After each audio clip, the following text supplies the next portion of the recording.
بھاگ خبر، بے خوف زباں، بے باک انداز۔ میرے اور ہمارے چینل کے لیے آج بڑا ہی خوش نصیبی کا دن ہے اور میں اپنے آپ کو بڑا خوش قسمت محسوس کر رہا ہوں۔ میں اس وقت لکھنؤ میں ہوں اور میرے ساتھ دنیا کے مشروف و معروف شاعر منور رانا جی ہیں۔ ہم ان سے بات کریں گے ان کی زندگی کے حالات پر، ان کی شاعری پر اور ماں پر، جس سبجیکٹ پر وہ سب سے زیادہ لکھتے ہیں، اور انہوں نے شاعری کو ایک نئی پہچان دی ماں کے الفاظ سے۔ آنچل، لبو، رخسار، زلف، ان سب سے ہٹ کے انہوں نے الگ ایک شاعری کی، ماں پر شاعری کی۔ اور ماں کا کوئی دھرم جاتی کچھ نہیں ہوتا ہے، ماں سب کی ماں ہوتی ہے، اس پر انہوں نے شاعری کی ہے۔ اس کے علاوہ وہ اپنے بھائی چارے کو، جو سامپردائک سوہارد ہے، ہندوستان کی گنگا زمنی جو تہذیب ہے، اس کو لے کے بھی بڑے فکر مند رہتے ہیں، اور جب بھی دیش میں کیسے بھی حالات ہوتے ہیں اس پر بھی مکھر ہو کر اپنی رائے رکھتے ہیں، بے باک رائے رکھتے ہیں۔ جب انہوں نے قریب 1.5 سال پہلے اپنا ایوارڈ واپس لوٹایا تھا تو پورے دیش میں ایک ماحول دادری میں اخلاق کی مرڈر کے بعد جو بنا ہوا تھا، 24 گھنٹے کے اندر، ان کے ایوارڈ لوٹانے کے 24 گھنٹے کے اندر پی ایم او سے ان کو کال آ گیا تھا، پردھان منتری ان سے ملنا چاہتے تھے، لیکن وہ جن لوگوں نے ایوارڈ لوٹایا تھا سبھی نے انہی کے ساتھ منور صاحب ملنا چاہتے تھے، لیکن اور سب لوگ جانے کو تیار نہیں ہوئے، ملنے کو تیار نہیں ہوئے، جس کارن وہ معاملہ نہیں ہو پایا تھا۔ آج ہمارے لیے ایک اچھا دن ہے، میں لکھنؤ میں ہوں اور ہم ان سے بات چیت شروع کرتے ہیں۔ تو ہمارے چینل پر آپ کا سواگت ہے سر۔ آداب۔ جی، تو یہ شاعری سے ہی شروعات کرتے ہیں۔ ایک شعر مجھے آپ کا یاد آ رہا ہے کہ اے اندھیرے دیکھ لے منہ تیرا کالا ہو گیا، ماں نے آنکھیں کھول دی گھر میں اجالا ہو گیا، یعنی کہ ماں جب جاگ جاتی ہے گھر میں اسی وقت سے اجالا ہو جاتا ہے۔ جی جی، تو یہ ماں پہ آپ نے اتنے باریکی سے لکھا ہے۔ ہاں، اصل میں جو بات آپ نے کہی، بات وہی تھی جی کہ جب میں کلکتے میں پڑھتا تھا، جی وہاں امیش چندر کالج میں، جی جب میں گیا محمد جان سے پاس کر کے جی ہائر سیکنڈری، جی تو مجھ سے اکثر میرے بنگالی دوست کہتے تھے جی کہ غزل بہت اچھا ہوتا ہے، اپنی جس طرح وہ بولتے ہیں تھے، بالو ہوئے سندر ہوئے، جی تو لیکن یہ ہے کہ جب اردو غزل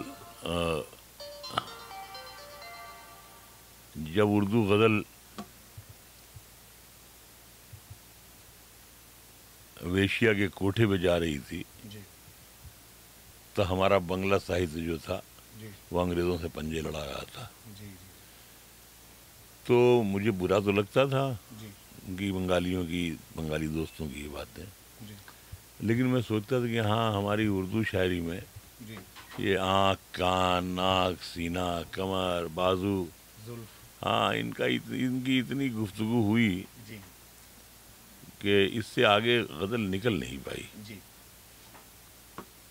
تو میں نے سوچا کہ ٹھیک ہے، ہمیں اس سے نکلنا چاہیے۔ جی جب ایک معمولی صورت شکل کی عورت میری محبوبہ ہو سکتی ہے جی تو میری ماں میری محبوب کیوں نہیں ہو سکتی؟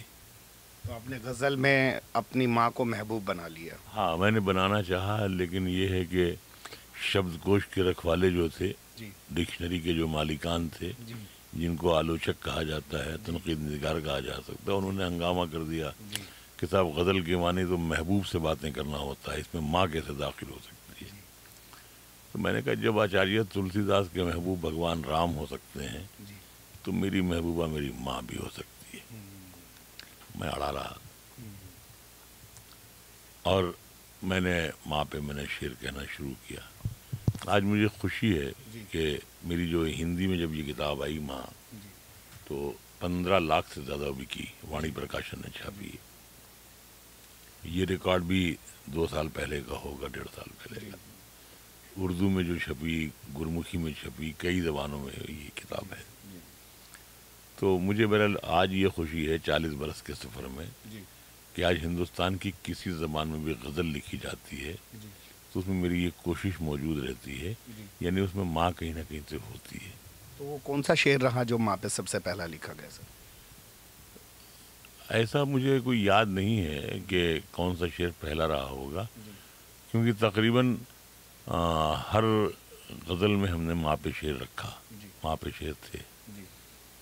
یہ ضروری نہیں کہ ہر غزل میں ہو، ایسا بھی کچھ نہیں تھا، لیکن یہ ہے کہ ہم نے کوشش یہی کی کہ وہ ایسا نہ معلوم ہو کہ ہم نے اس میں ٹانک دیا ہے، ایسا معلوم ہو کہ غزل کا حصہ شعر ہے.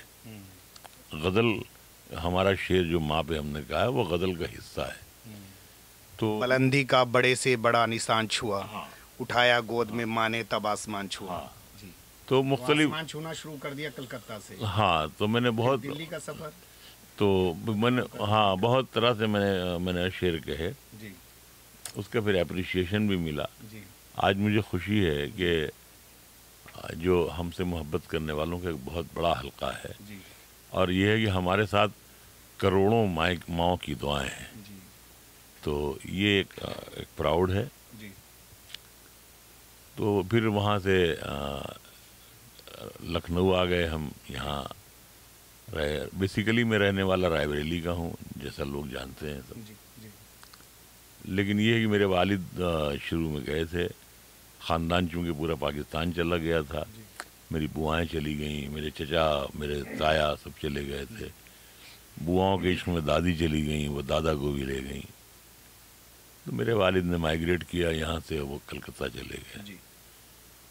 تو اس طرح سے یہ سب اٹھا پٹک رہا. لیکن ہماری زندگی بڑی، ایسا کچھ بتا رہے تھے کہ آپ کے فادر تو آپ کو ٹرانسپورٹر بنانا چاہتے تھے اور آپ خود وکیل بننا چاہتے تھے، تو یہ شاعری کیسے آئی؟ تو اصل میں شروع سے جیسے ہم بہت 17 سال کی عمر میں نکسل موومنٹ میں تھے ہم وہاں. تو آج بھی ان کے پرانے ریکارڈز میں ہمارا نام ہوگا، جو ویجیلنس ڈپارٹمنٹ ہوتا ہے، جو وہاں ایس بی ڈپارٹمنٹ کہلاتا ہے. ایک زمانے میں مجھے دیکھتے ہی گولی مار دینے کا آرڈر تھا، جو 16-17 لڑکے تھے، ان میں میرا شمار تھا. کلکتہ میں اگر جی رہے ہیں تو وہاں تو آندولنکاری بہت ہوتا ہے. ہاں، تو پھر میرے والد نے مجھے گھر سے نکال دیا. تو میں 1.5 سال تک میں ٹرکوں پہ گھومتا رہا اپنے. میں کلکتہ جاتا ہی نہیں تھا. تو بڑی ہنگامی زندگی رہی. یا مطلب یہ ہے کہ انقلاب، بغاوت، یہ سب میرے خون میں شاید شامل تھا. وہ شروع سے مزاج میں رہا. ہاں، ایک تو میں رائے بریلی کا رہنے والا. رائے بریلی کی مٹی میں انکار کی طاقت بہت ہے. رانا بینی مادھو وہاں سے تعلق رکھتے تھے، اور ان کو انگریزوں نے بہت لالچ دیا کہ تم بیگم حضرت محل کا ساتھ چھوڑ دو اور تمہاری حکومت بھی بچ جائے گی، تمہاری ریاست بھی بچ جائے گی. تو انہوں نے کہا کہ ہم ساتھ تو نہیں چھوڑیں گے صاحب. اور وہ بیگم حضرت محل کے ساتھ تھے، اور نیپال کے جنگلوں میں کہیں مر گئے، ان کی چتا جلا دی گئی. اور لیکن یہ ہے کہ انہوں نے اپنی ضد نہیں چھوڑی.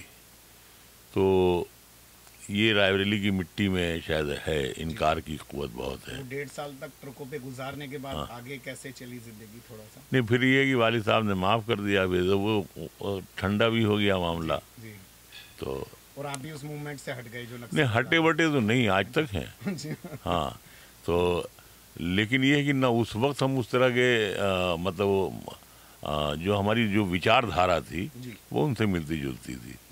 ہم نے بھی 15 سال پہلے بھی ایک شعر کہا تھا کہ سماجی بے بسی ہر شہر کو مقتل بناتی ہے، کبھی چمبل بناتی ہے، کبھی نکسل بناتی ہے.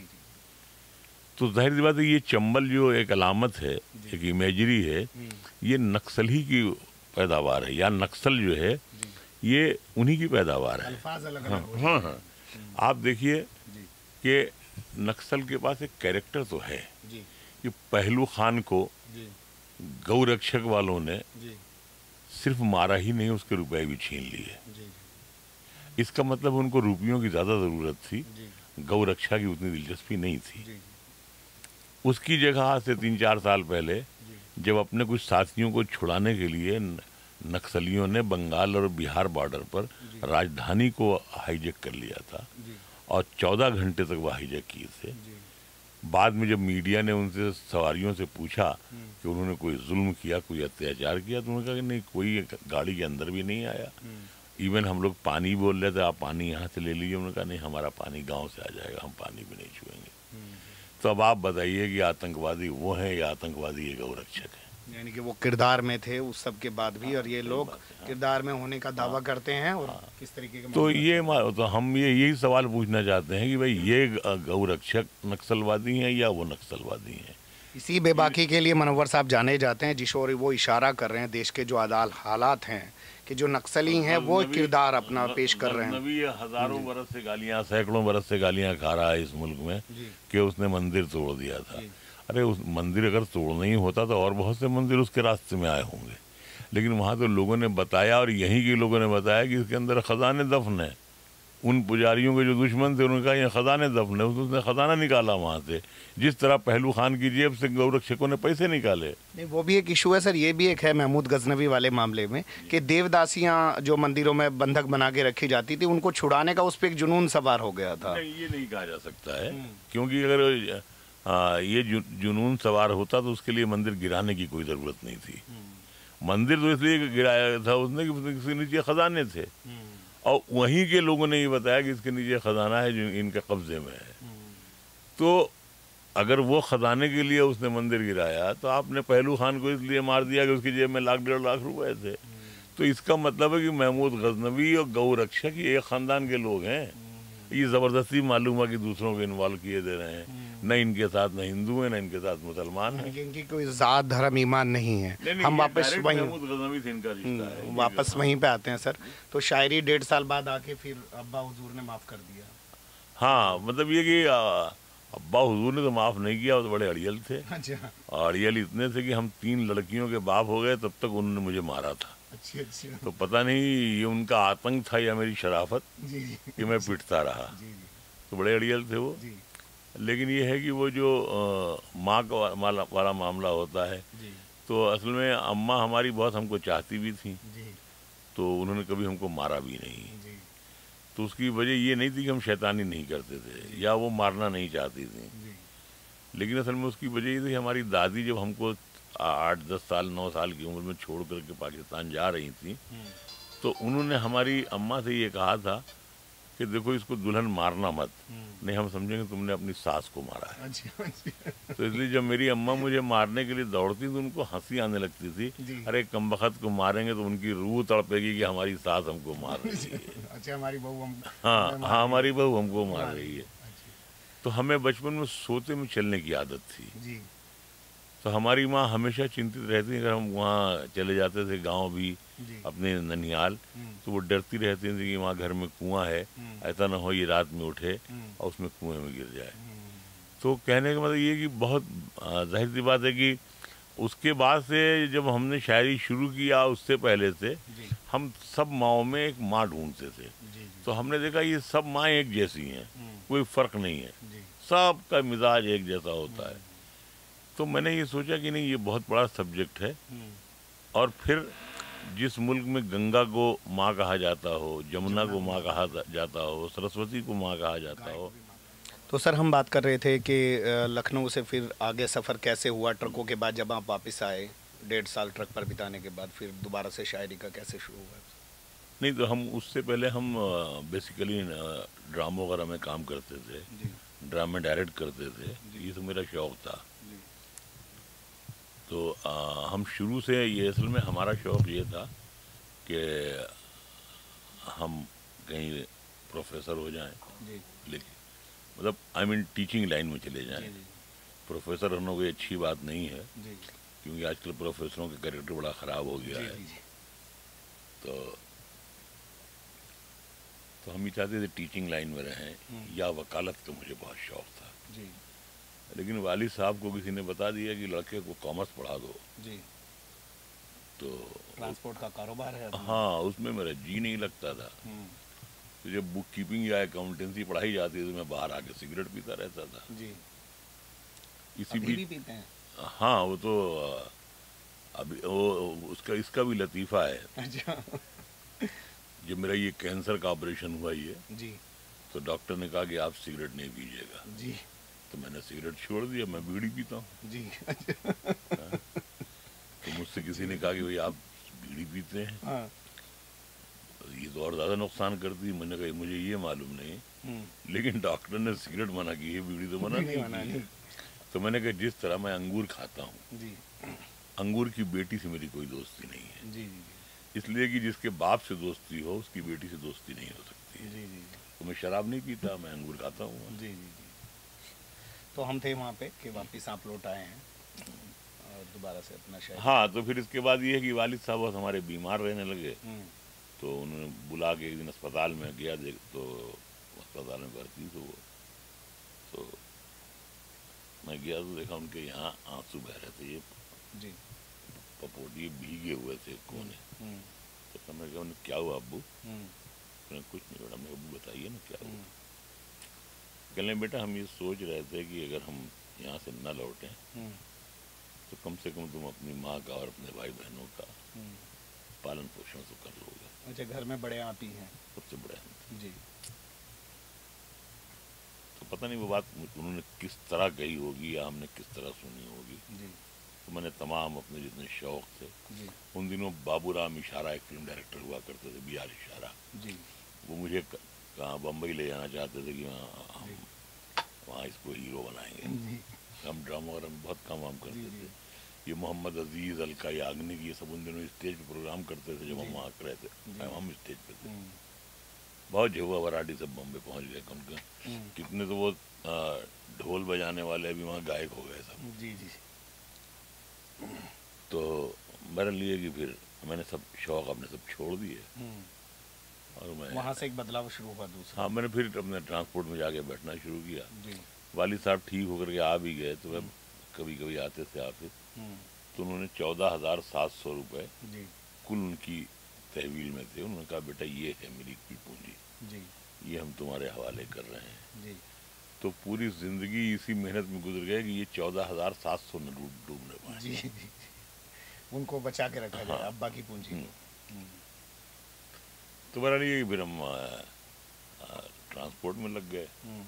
ایک محبت کی بھی چھوٹی موٹی، جیسے چھوٹی موٹی دکان کھول لیتا ہے آدمی، تو ایک محبت کر لی تو فیل ہو گیا اس میں. اس کی شادی کہیں اور ہو گئی. جی. وہ لڑکا بینک میں کام کرتا تھا. ظاہر سی بات ہم اس زمانے میں نکٹ ہوئی تھے. جی جی. ٹرانسپورٹ کے کام ویسے ہی چھوٹا موٹا تھا. جی جی. تو پھر میں نے سوچا کہ نہیں، ہم زندگی کے کسی حصے میں رہیں، اس مقام تک ہم کو پہنچنا چاہیے جی کہ مجھے چھوڑنے والے کو گردن اٹھا کے دیکھنا پڑے.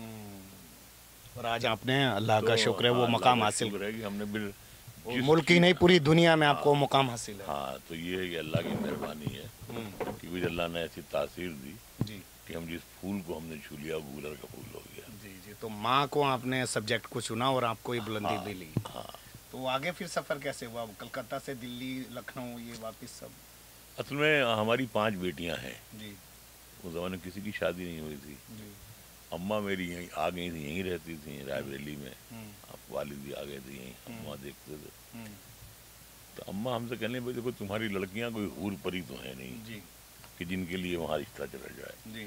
اور ہم لوگ خاندانوں میں ہی آپس میں جان پہچان میں ہی شادی کرتے ہیں. جی. تو اگر وہاں اگر تمہاری بیوی رہیں گی رائے بریلی میں یا بچے رہیں گے تو شادی بیاہ میں آنا جانا تقریب میں اس طرح سے رشتے ہو جائیں گے. ہاں. تو بہرحال یہ کہ پھر ہم نے یہاں آباد کر لیا. اس زمانے میں ہمارا ایک چھوٹا بھائی جیپ ایکسیڈنٹ میں ختم ہو گیا تھا، یہی رانا. والد بھی بہت ٹوٹ گئے تھے. تو پھر ہم نے بہرحال یہیں اپنا گھر بار بنایا رائے بریلی میں. رائے بریلی میں رہنے لگے. جب رائے بریلی میں رہتے رہتے یہ شوق ہوا کہ یہاں ماربل کا کچھ کام اسٹارٹ کریں. تو یہ ہوا کہ رائے بریلی سے چھوٹا شہر لکھنؤ میں کیا جائے، تو یہاں ماربل کا کام اسٹارٹ کر لیا. تو اس طرح سے بہرحال یہ ہے کہ پیروں میں ایک نئی قسم کی زنجیر پڑتی چلی گئی. تو یہ سب زندگی کے اتار چڑھاؤ کے دور چلتے رہے کہ یہاں سے پیدائش آپ کی رائے بریلی میں ہوتی ہے، پھر کلکتہ چلے جاتے ہیں، پھر وہاں ٹرانسپورٹ میں لگ جاتے ہیں، پھر واپس پوری فیملی یہاں آ جاتی ہے، آپ پورے پریوار کے ساتھ یہاں آ جاتے ہیں. ابھی فی الحال آپ لکھنؤ میں ہیں. ہاں فی الحال ہم لکھنؤ میں ہیں. تو یہ شاعری جو ہے وہ کیسے کیسے دھیرے دھیرے پروان چڑھی؟ مجھے ایک شاعر کا ایک شعر یاد آ رہا ہے، خیر مجھے لگتا ہے شاید اقبال اشر کا ہو یا پتہ نہیں کس کے ہو، کہ اتنی آسانی سے نہیں ملتی فن کی دولت، ڈھل گئی عمر تو غزلوں پہ جوانی آئی. تو یہ غزلیں کب جوان ہونی شروع ہوئی آپ کی؟ اصل میں دیکھیے بیسک بات یہ ہے کہ جوانی بڑھاپے کا حساب شاعری میں کیا نہیں جاتا ہے. جی جی. اس کی وجہ یہ ہے کہ شاعری is not one day cricket match. ٹھیک ہے. کہ 6 اوور کے بعد یہ ہوا، 8 اوور کے بعد یہ ہوا، 10 اوور کے بعد یہ ہوا، 20 اوور کے بعد یہ ہو گیا. شاعری جو ہے اس کا حساب کبھی کبھی صدیوں میں ہوتا ہے. جی جی.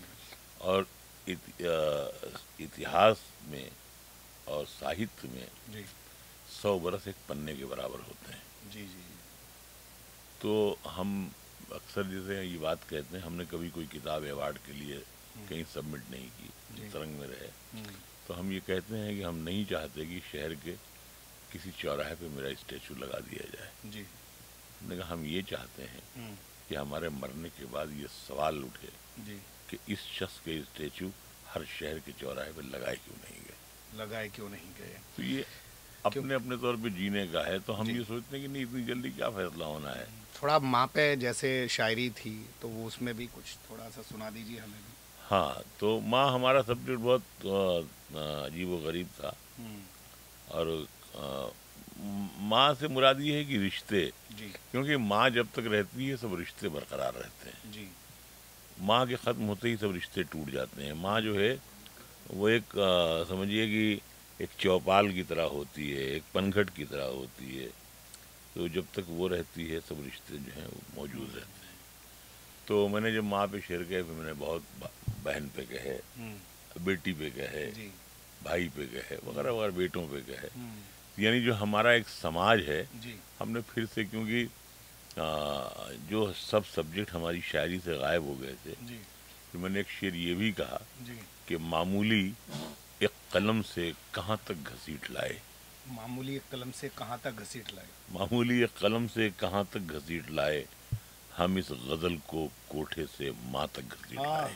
ہم اس غزل کو کوٹھے سے ماں تک ہم اس غزل کو کوٹھے سے ماں تک گھسیٹ لائے. جی کسی کو گھر ملا حصے میں. ہاں، تو پھر یہ کہ کسی کو گھر ملا حصے میں، یا کوئی دکان آئی، میں گھر میں سب سے چھوٹا تھا، میرے حصے میں تو ماں آپ نے آئی. حصے میں ماں لے لی. شاعروں کے مقابلے اور شاعر جو سب لگے ہوئے تھے زلف لب و رخسار کی باتیں کرنے، آپ نے حصے میں ماں کو لے لیا اور ماں پہ شاعری کرنا آپ نے شروع تو کیا. میں نے بہت سے مطلب عجیب عجیب طرح سے میں نے شعر کے میں ایک واقعہ پڑھ رہا تھا کہ ہمارے حضور اکرم محمد صلی اللہ علیہ وسلم جس سوکھے ہوئے کھجور کے پیڑ سے ٹیک لگا کر تقریر کرتے تھے، لوگوں سے مخاطب ہوتے تھے، جب مسجد نبوی بن گئی تو وہ وہاں چلے گئے.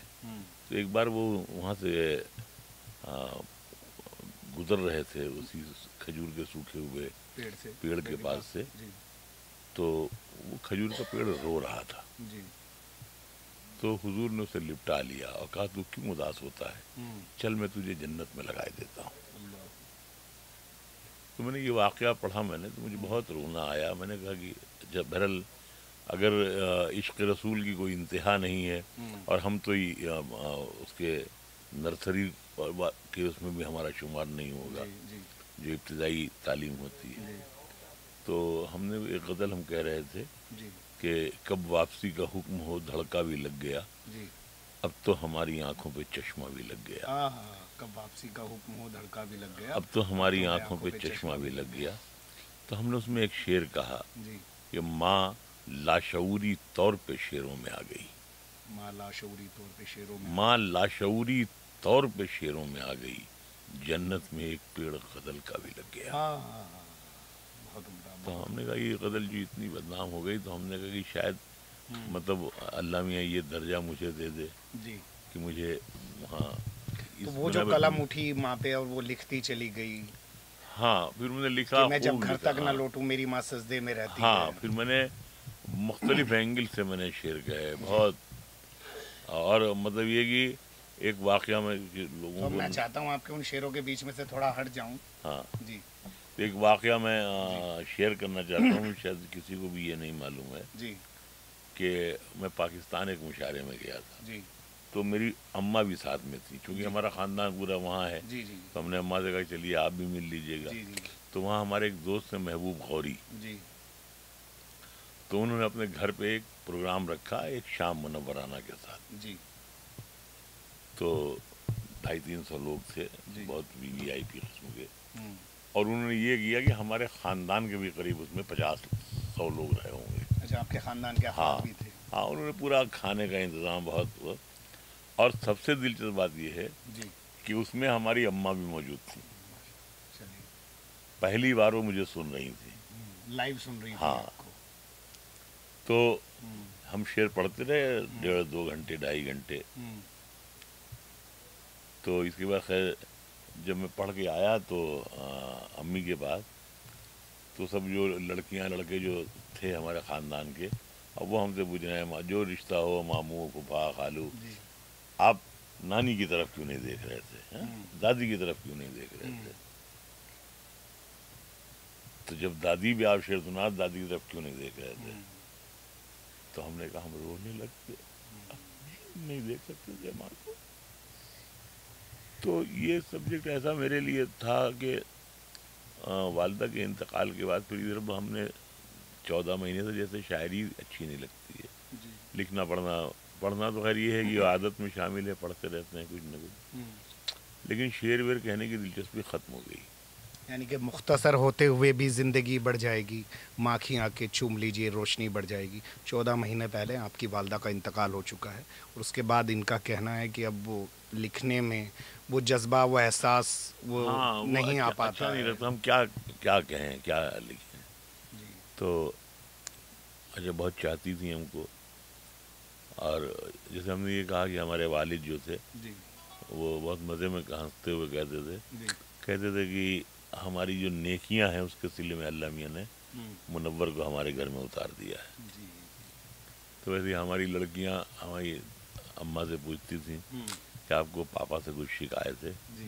تو وہ کہتی تھی نہیں، ہم کو ہمارے بچے سے کبھی کوئی شکایت نہیں. بلکہ وہ جیسے پی جی آئی میں تھیں تو جیسے کوئی ڈاکٹر آئے بہت تیز لہجے میں ان سے بات کرے تو وہ کہتی تھی کم بخت کو معلوم نہیں ہے کہ میں منور رانا کی ماں ہوں. ہاں، تو عام طور سے ڈاکٹر جو جانتے تھے کہ یہ منور رانا کی ماں ہے تو وہ ظاہر سی بات ہے کہ ہاں بہت وہ پاؤں چھونا، یہ چھونا وہ چھونا، سیلفی کھینچ لینا. وہاں پہ کچھ شاعری ہو جائے، پھر اس کے بعد ہم دوسری طرف چلیں گے، تھوڑا سا جو بھی آپ کے ذہن میں آ رہا ہو ماں کو لے کے. ہاں اصل میں جتنی بھی پاکستان کی آپ نے بات کری تو میں جتنی بھی ہم نے دادی سے آپ کو کہ آپ نے ایک شعر پڑھا ہے کہ برباد کر دیا ہمیں پردیس نے، مگر ماں سب سے کہہ رہی ہے کہ بیٹا مزے میں، یعنی کہ دور دور چلے گئے ہیں لیکن ماں سب کو یہی کہتی گھوم رہی ہے کہ بیٹا ٹھیک ہے. تو ایسا کچھ تو اصل میں ہوا یہ کہ جیسے ہمارے جتنے بھی شعر تھے اس میں ماں کہیں سے حاضر رہتی تھی.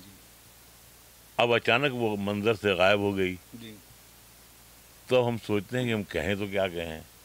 ہم یہ سوچ کے کہیں کہ ہماری ماں نہیں رہ گئی تو ہم کو تکلیف ہوتی ہے. یعنی کہ وہ جو 14 مہینے کا پیریڈ گزر چکا ہے ہاں اس میں یہ نوعیت ہو گئی ہے کہ اس سے ہم نکل نہیں پا رہے ہیں ابھی تک. کیونکہ جیسے ہم شعر کہتے تھے کہ ہمارے کچھ گناہوں کی سزا بھی ساتھ چلتی ہے، ہم اب تنہا نہیں چلتے، دوا بھی ساتھ چلتی ہے، ابھی زندہ ہے ماں میری مجھے کچھ بھی نہیں ہوگا، میں گھر سے جب نکلتا ہوں دعا بھی ساتھ چلتی ہے.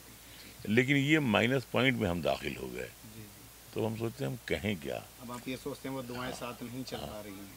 تو ہم یہ بلکہ ہم نے پچھلے دنوں بھی ہم نے یہ کہا بھی، ہم نے کہا کہ ابھی جب میں ایڈمٹ تھا تو مجھ سے کسی نے انٹرویو کیا تھا تو میں نے کہا کہ جتنی بار میں اسپتال میں بھرتی ہو گیا 32 بار، اتنی بار تو میں سسرال بھی نہیں گیا. تو اسے مجھ سے لوگ کہنے لگے رانا صاحب ابھی مودی جی سے آپ کی ملاقات ہوئی، یہ ہوا وہ ہوا، تو راج سبھا یا لوک سبھا؟ ہم نے کہا نہیں، اس میں کوئی میری دلچسپی نہیں ہے. اب تو ہم یہ چاہتے ہیں کہ ہم ابھی پرسوں بھی میرے ایک دوست ہیں وہاں سے انہوں نے فون کیا مکے سے، انہوں نے کہا کہ ہم کعبے کے سامنے کھڑے ہوئے ہیں، تم کو کچھ اپنا پیغام بھیجنا ہو تو بھیج دو. ہم نے یہ کہا کہ ہم دنیا سے گنہگار یا بیمار کی طرح نہیں جانا چاہتے ہیں، ہم تو چاہتے ہیں ہم شان سے چل کر کے جائیں اور اپنی ماں کے پیروں کے پاس جا کے لیٹ جائیں. ہم نے کہا اس سے بڑا ایوارڈ مجھے کوئی نہیں مل سکتا ہے، یہ راج سبھا لوک سبھا کچھ بھی ہو، کوئی راجیہ سبھا نہیں چاہیے، کوئی لوک سبھا کسی کی نہیں چاہیے، ماں کے قدموں میں جگہ چاہیے اور اللہ وہی جگہ ان کو دلائے. کیونکہ ماں یہی چاہتی ہیں لڑکا ہمارا پاک صاف رہے، نیک رہے، اس پر کوئی لانچھن نہ لگے، اس کا کوئی کردار خراب نہ ہو. تو ہم بھی یہی چاہتے ہیں اس 65 سال کی عمر میں. اچھا ایک چیز یہاں پہ میں یہ پوچھنا چاہتا ہوں، جس وقت آپ نے ماں پہ لکھنا شروع کیا ہوگا اور جو دور رہا ہوگا شاعری کا، لوگ کہتے ہوں گے کیا لکھ رہے ہو، کیوں لکھ رہے ہو؟ ہاں بہت لوگ ہنستے تھے، بہت لوگ ہنستے تھے. کلکتے میں بھی سب لوگ بڑے سبھی جگہ لوگ کہتے تھے لیکن ہم نے بھی ایک مشن بنا رکھا تھا نا. جی جی ہم نے سوچا کہ اگر ہم اولڈ ایج ہوم کی اگر ایک اینٹ بھی ہلا دیں گے جی تو ہم سمجھیں گے ہمارا جیون سارتھک ہو گیا. آج یہ ہے کہ مدرس ڈے پر جی بڑے سے بڑا کٹر قسم کا جو آدمی خراب ہوتا ہے وہ بھی جا کر کے اپنی ماں کے پیر چھوتا ہے اور کہتا ہے کہ اماں کچھ کھانے کے جی چاہ رہا ہے, اماں کچھ لانے کے. تو انہوں نے اپنے الفاظ میں ماں بیٹے کا جو ایک رشتہ ہوتا ہے اس کو بہت پیار سے ابھارا ہے. منچ پہ بھی یہ جب شاعری پڑھتے ہیں تو شاید ہی کوئی مردار دل ہوگا جو سامنے بیٹھا ہو اور اس کی آنکھوں میں آنسو نہ آ جاتے ہوں, لیکن جو بھی ایک زندہ دل لوگ ہوتے ہیں وہ اپنی ماں کو یاد کر کے اور اس احساس کو یاد کر کے رو پڑتے ہیں. اچھا, ماں سے ہم تھوڑا آگے چلتے ہیں. آپ ایک سامپردائک سوہارد کے لیے بہت کام کرتے ہیں, بھائی چارے کے لیے آپ نے بہت شاعری, اس پہ بھی آپ نے بہت زور دیا ہے. اس کے لیے آپ منچ نہیں, سے اصل میں دیکھیے وجہ کیا ہے کہ ہم نے اپنے بچپن میں ہم سید فیملی سے تعلق رکھتے ہیں, تو بچپن میں جب کسی بھی محلے میں کسی کے یہاں بچہ ہوتا تھا تو اگر اذان دینا ہوتی تھی تو معلوم ہوا کہ وہ بلا لیتے تھے, وہ مولوی صاحب کے پوتے کو بلا لو. تو ہم جاتے تھے, اذان دیتے تھے, تو ہم کو وہ لوگ پیسے بھی دیتے تھے, 1 آنا 2 آنا جو ہوتا تھا اس زمانے کا, گڑ دیتے تھے کھانے کے لیے. تو بہرحال یہ کہ ہم نے بہت زندگی کو بہت قریب سے دیکھا, تو اس میں ہم نے بہت سی ایسی چھاتیاں مجھے شہر میں یاد تھیں جو ایک اس چھاتی سے وہ ہندو کو دودھ پلاتی تھی, اس چھاتی سے مسلمان کو. معلوم ہو بچہ بیمار, ماں بیمار ہے, دودھ نہیں دے سکتی ہے یا مر گئی. تو اب ظاہر سی بات ہے کہ اس سوہارد کے آگے میرا سوہارد کوئی حیثیت نہیں رکھتا. یعنی کہ جو آپ نے ہندوستان دیکھا ہے وہ ہم نہیں دیکھ پا رہے ہیں. ہم کو دکھ یہی ہوتا ہے کہ جو ہندوستان ہم دیکھ رہے ہیں میرا پوتا نہیں دیکھ پائے گا. یہ نفرتوں کے چلتے ہوئے جو کارخانے ہیں, یہ دیکھ کر پتنگیں بھی حیران ہو گئی. ہاں, اب تو چھتیں بھی. مطلب یہ کہ آپ یہ سمجھیے کہ ہمارے جو بڑے تھے تو وہ کہتے تھے کہ جب تک پتنگ اور کبوتر اس محلے میں ہے وہ منور کے قبضے میں ہے. یہ سب چھتوں پہ چڑھ جاتا ہے, یہ لونڈے سب جو ہیں, تو معلوم ہے اس چھت پہ چڑھے تو 9 چھتیں پھاند گئے جا کر کے. تو کبوتر پکڑ لائے, وہ پتنگیں توڑ لائے. تو اب تو ایسا ہے نہیں. اب تو مطلب یہ ہے کہ اگر دھوکے سے بھی کسی چھت پہ ہمارا پیر چلا جائے تو دنگا ہو جائے گا, یہ ہو جائے گا.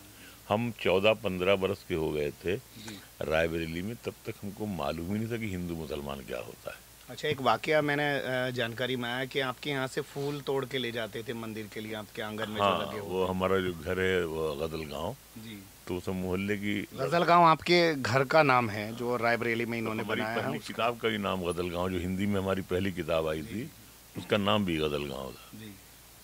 تو وہ سب محلے کی جو لڑکیاں عورتیں تو وہ جو مندر جاتی تھیں تو ہمارے یہاں سے پھول توڑتی تھیں. تو انہوں نے ہماری پتنی سے آگے کہا کہ بھابھی یا موسی یا جو بولتی تھیں, چاچی تم بہت دیر میں دروازہ کھولتی ہو تو ہم لوگوں کو دیر ہو جاتی ہے مندر جانے میں, تو تم ایسا کیا کرو نا کہ سویرے دروازہ کھول دیا کرو پچھلا والا, ہم لوگ پھول توڑ لے جائیں گے.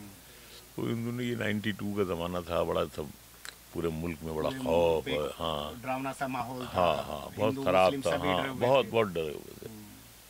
تو وہ ہماری جو بیوی ہیں جو سویرے نماز کو اٹھتی 4-4:30 بجے دروازہ کھول دیتی.